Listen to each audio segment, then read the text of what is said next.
Hey guys, it's Kriya again. I'm tuning in from for the right side of 50. Hope everybody's well. Hope you are taking care of yourself through your mental health journey. Because that is key. Uh, to be mentally fit, that's just as important as being physically fit. Okay, so let's get into it. I think I've discussed prior to this about your day. How do you start your day? When you get up, what do you do? Do you thank God, of course, for, being alive, or even if you don't do it the very first thing, which, you know, to each his own. Hopefully you do that within the few minutes of being awake, of course. But, who am I to tell you what to do? You may thank him later in the day. As we know, nothing is promised to us. Life is not promised. Nothing. So you want to live life as fulfilling as you can. Try to be stress free.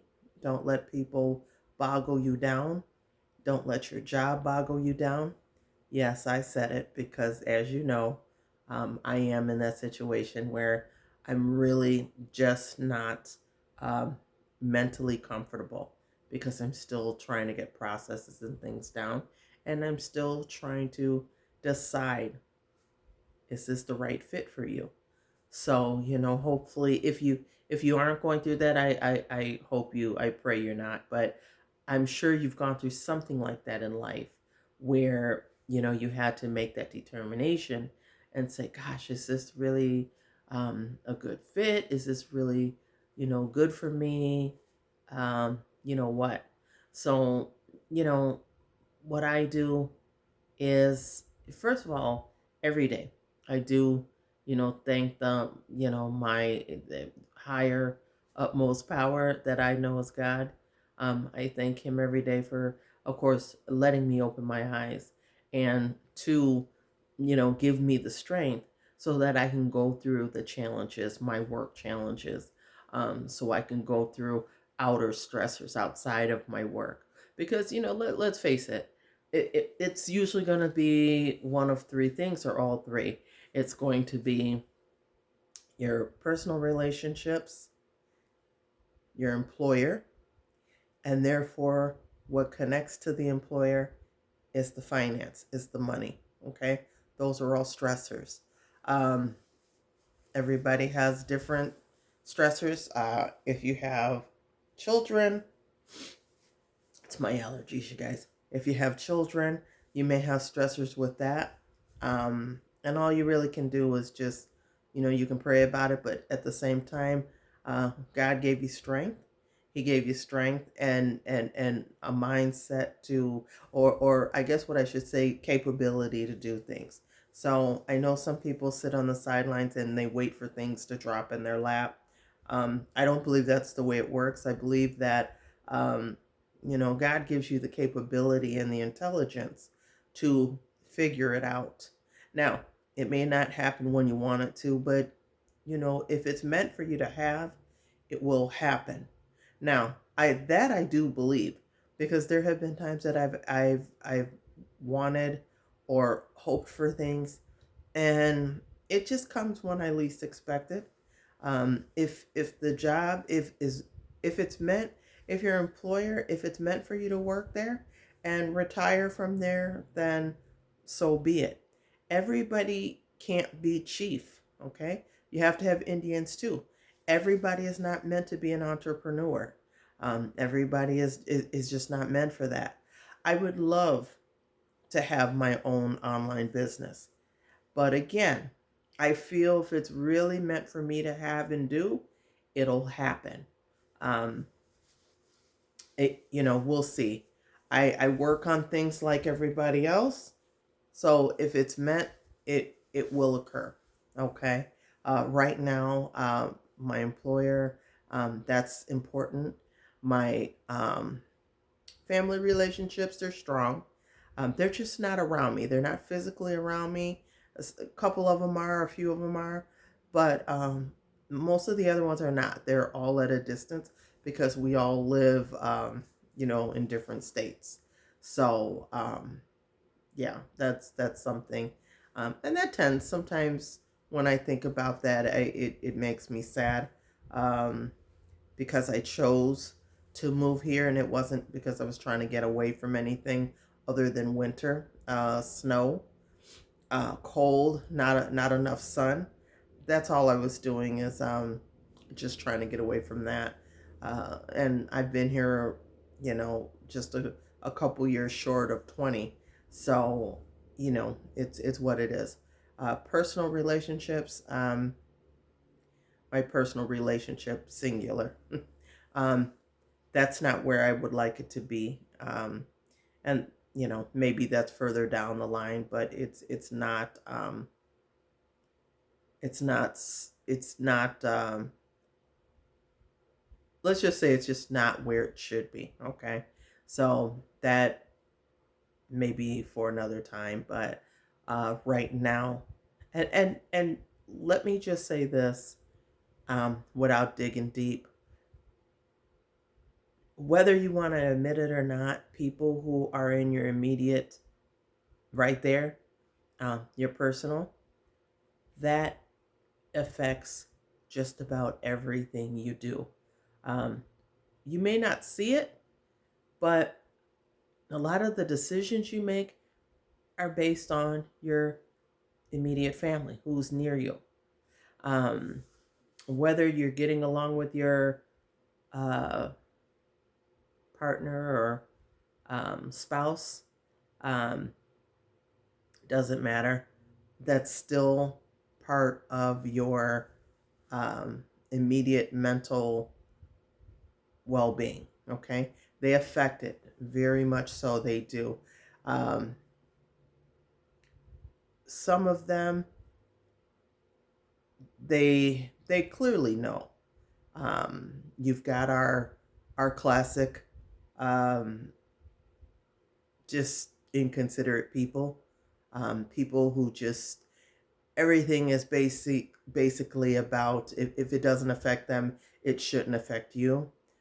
You do have your classic narcissist, of course, and when we talk about the narcissism, um, and I have a girlfriend that talks about this. A couple of girlfriends I have, we've talked about this. A true narcissist, you've got people with narcissistic tendencies or traits. Um, I think a lot of people have at least one of them, but that makes you harmless. Okay, it's when you have, to me, if you've got 8, 9, 10 out of 10, you are a true narcissist. So, um, some people, some narcissists truly don't realize that they are, and they say it's a very, very small percent that try to work on those traits. But let's be honest, the classic narcissist is not. They're not, they don't have any regard or concern of what you're talking about because everything is about them. Everything revolves around them.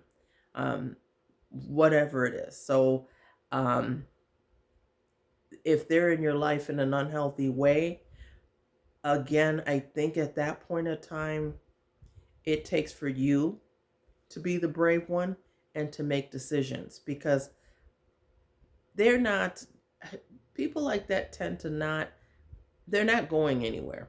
You have to be the one to make the cut because they're going to stay around like a bad commercial, mm, where you just, it's so tiresome and it's so draining, that you have to take your time out to keep watching this same commercial over and over. And they really, they spill over into everything you do. A lot of times they affect how you make money. A lot of times they affect um, your personal relations, whether it be your family, your friends. They have a big effect on just about everything you do. Even for some people, even diet, their food. I've known people to just their diet is so poor because they are just so mentally drained and just they feel like the life has been drained out of them. If it gets to that, I'm not an expert by no means, but I think the biggest thing is we have to start thinking about ourselves. You have to put yourself first. You have to put yourself first before that narcissist. Okay? I'm not here to tell you to leave anybody. I'm not here to tell you to cut them off. But it is something to consider. And it's something that you really have to look and say, hey, are they benefiting us or are they benefiting them? Okay? Because if they're not thinking about you and everything is about what they do and what they want, then how is that good for you? Is it? And this is for a man or woman because there are women narcissists out there too. They can be terrible. So it's not, don't put it all on the men because that's not true. Women are like this too. And they say narcissism starts as a child. It's the way they're brought up. And it's a nobody's fault directly, but sometimes people they raise their children in such ways like they can't tell them no. They won't tell them no. They let them just pretty much do what they want and to think that everything they do is okay. So therefore, when they become an adult, it's terrible. It's like dealing with a grown child. They throw tantrums. So and that pours into your mental health. Don't let that happen. Okay. Um, Therapy is good for everybody. It's just, I guess, finding it in you to find a therapist that's affordable. Um, they do have free resources. You have to do your research because, everything is so expensive. You can't afford, everybody can't afford things like that. Go online. They have free resources. They really do. You just have to see what's in your city. Some of them are kind of like 1-800 numbers. They're online and you can be anywhere and they will still address you. Um, I didn't do any research for that. I probably should have for this video, but I wasn't even thinking if I would bring that up or not. So, these things are all very important. They're key. And this is just for you to move forward. You have to evaluate your situation. You have to know where you're at. Okay. Once you realize where you're at, or you realize that realize what's slowing you down, and you really come to grips with it, then you'll probably be able to move a little faster what you're thinking, okay, and what you're trying to do. So just be mindful of that, you guys, of your association. You know what they've always said, what is it, the wrong association or bad association spoils useful habits. That tends to be true. There are case by case basis. There are always the exception to the rule, just depending on who they are. Some people you can cut out of your life a little bit easier, or maybe you don't completely cut them out, but you have to keep them at a distance because they are probably what's keeping or holding you back, and you don't want that. Younger people usually tend to get affected by um, their association, the people that they associate with on a regular basis. You don't want that. That's not good. It's not good for you at all. Um, some some people, I don't know. Some people, it's again, it just boils back to who they are around on a regular basis. Some people have family that just drain the life out of them. That's not good, you guys. It really isn't. So we'll talk more on that another time. But as usual, as I say, be safe, um, be healthy in all aspects. Continue planning out your year. It's never too late to do something, within reason, of course. So, anyway, I'll talk to you guys later. You guys have a great day, okay? Bye.